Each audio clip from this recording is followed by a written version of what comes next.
TD. The most of any player through 6 games in NFL history. Seattle, take note. This guy is dangerous. I know you already know Pete Carroll's going to have his team right. But please, listen to me on this. Load the box. Put 8 men in the box. Double D-Hop, okay? And put Griff on the number 2 receiver, and you will be fine. I just need the Seattle Seahawks to take note because this guy is dangerous. You got to fly all the way to AZ to get the win. Ooh, all right. Sticking with the Cards, a perfect strike. Okay, Budda Baker scored a touchdown here, and they're like, let's do a bowling play. And you know how much I hate mimes, Jenna. Ooh, I also hate... That was good, though. That was really good. No, this is not how bowling pins are lined up, thanks to someone on my Twitter feed, Alistair, I believe your name was. This is the reverse. He needs to go on the other side. The 10 pins are not first. The head pin is first. So if you're going to do it right. This is, honestly, Nick, and I'm not lying, I do not believe in the Cardinals as a team when they can't execute something like this. They're like, let's do a bowling pin. Well, 10 guys did execute it. Budda just messed it up. They did it wrong. The other guys got it right. They did it wrong. It's totally backwards. No, the guys were wrong. They needed to turn around, Nick. They needed to turn. That's great. I love it. That's great, Wilds. Speaking of terrible play, Nick, Josh Allen last night. Oh, that's not fair, Jenna. Listen, I know the Chiefs are going to get the highlight say, so I just wanted to show people, you know, MVP candidate Josh Allen. So look at some of these throws. That pass right there, if it wasn't batted down, had a great chance of bouncing near somebody's feet. Look at this. That's the longest of any ball traveled in the air yesterday. Now it was 5 yards longer than it should have been. Look at this one. Game on the line. Amazing pass, one-handed catch. Now, it was a Chief, but still. Listen, Josh Allen, who I've been told is on the MVP list, we got to give him credit. He had almost 70 yards passing through three quarters. He can't get that just anywhere. So, and he did it in the rain, too. So, Brandon's guy, Brandon's team, Josh Allen, remember the yesterday during this segment. Oh, hey, America, let me remind you of my predictions. Let me show you all these things I got right. Yesterday, Brandon's watching this game on a plane, hoping the plane is diverted, so he doesn't have to be here this morning and deal with this. Josh Allen. What's that black thing on his? What's that black thing on his right arm? Something has to be going on with this kid.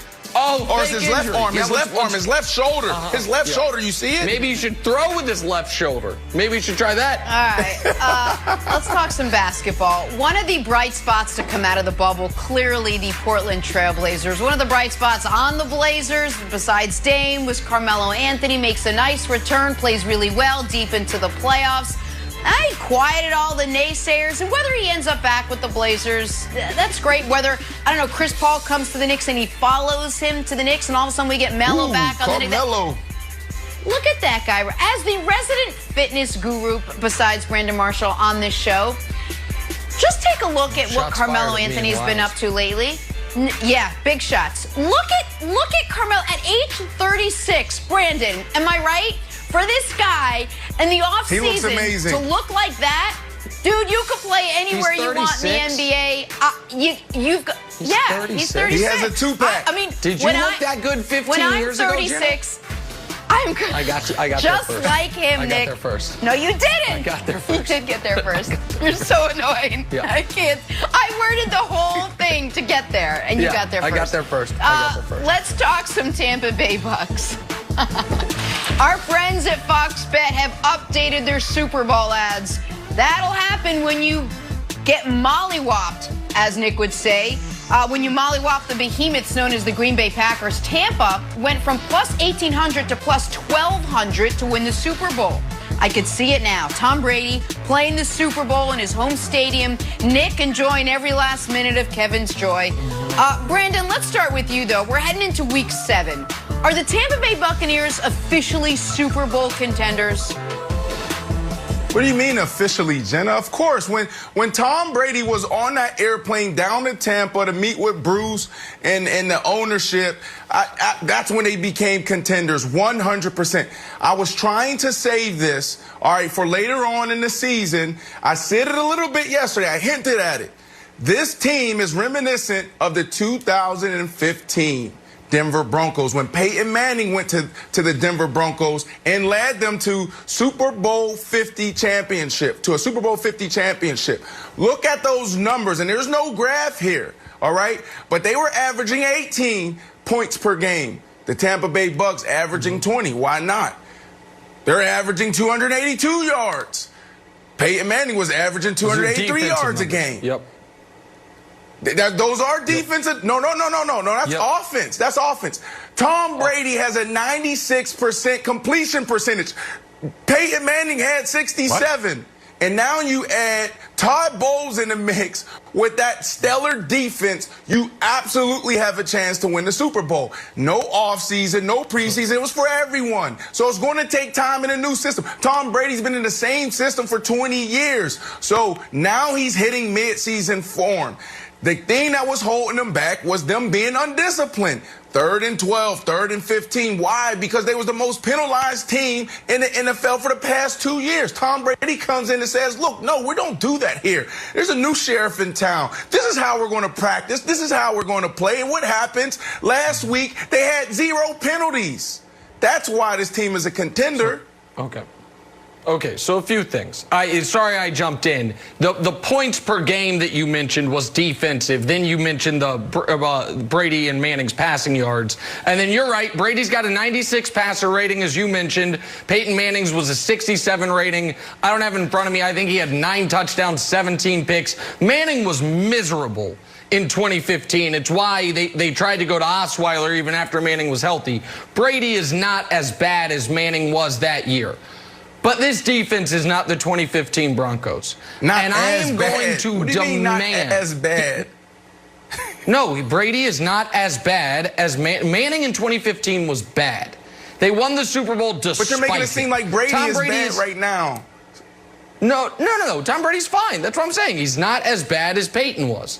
He's fine. He's right now he's a middling NFL quarterback, which at 43 years old is way better than he should be. But if we are going, my answer is no. Did the win over the Packers finally convince Nick the Bucs Super Bowl contenders? No.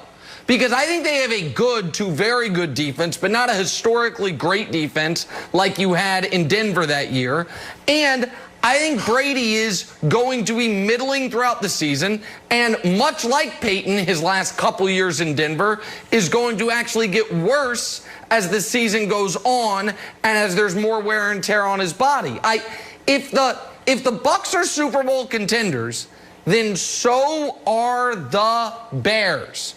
Both teams have a Super Bowl Nick, MVP starting quarterback. If we want to be, what do you mean? What do you mean? What do you mean? Hey, great defense. I said it yesterday. What? This is all about Tom Brady. Come on, man. Your hatred for Tom Brady is ruining probably your relationships with other guys you know in the organization in that locker room. Come on, man. No. So basically, you just said that this defense isn't good. They just made Aaron Rodgers look bad. Brandon, hold on. That is not what I said. I said it is very good. I said the defense is very good. I don't think it's as good as the 2015 Broncos. I said that is exactly what I said. But I'm just curious. What is the discernible difference to you between the Bucs as contenders and the Bears as contenders? Tell me.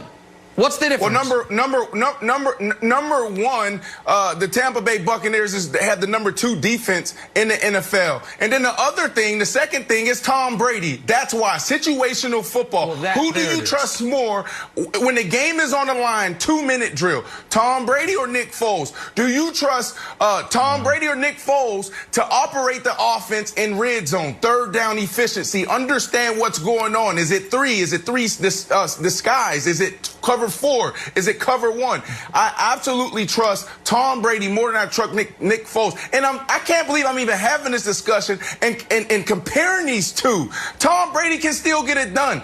I had 18 quarterbacks. I'll tell you if this guy is falling off the cliff. When I see him, like Peyton Manning in his last years, throwing 5-yard hitches with this wobbly pass, then I'll tell you he's done. Until then, he's a contender in my book.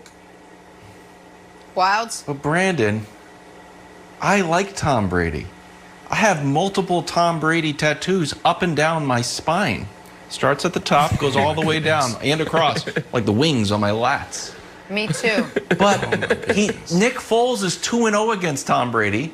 And the last time they matched up, Tom Brady's out there throwing the LeBron championship flag up, thinking that he's got 5 downs. That's right. So the argument between Nick Foles, and you're putting me in a bad spot here, but I just have to be realistic. Like, we just saw but it wasn't situational about, football. And the guy blew it. Listen, what we saw Thursday Night Football, Wilds, was Tom Brady cursing out Jensen, probably the best center in football. Why? Because of these boneheaded mistakes, putting them in 3rd and longs in positions that is impossible to overcome. And what did they do the following week? Everybody was killed. Everybody was crushing Tom Brady. Is this Jenna? You asked the question. Hey, do you want this out of your quarterback? Do people respond to this? Yes, they do. Obviously, most penalized team in the National Football League 1 week. The next week, 0. That's why they lost that game on Thursday Night Football. You're asking Tom Brady to overcome 3rd and 15? Hold on, Brandon. So you think it's fixed? The Bucs penalty issues. It's not going to rear its head again. Well, what they did is almost impossible. They may not ever have another game not being penalized, but they're not going to be the worst in the NFL. They're not going to be seeing 5, 6, 3rd and 16s for the rest of the year. They're not going to see that. Bruce Yes, I Arians do think that there is a point of emphasis internally to make sure we play clean games. I 100% believe that. Because you got to think about I'm sure what is standing in our way. What is this?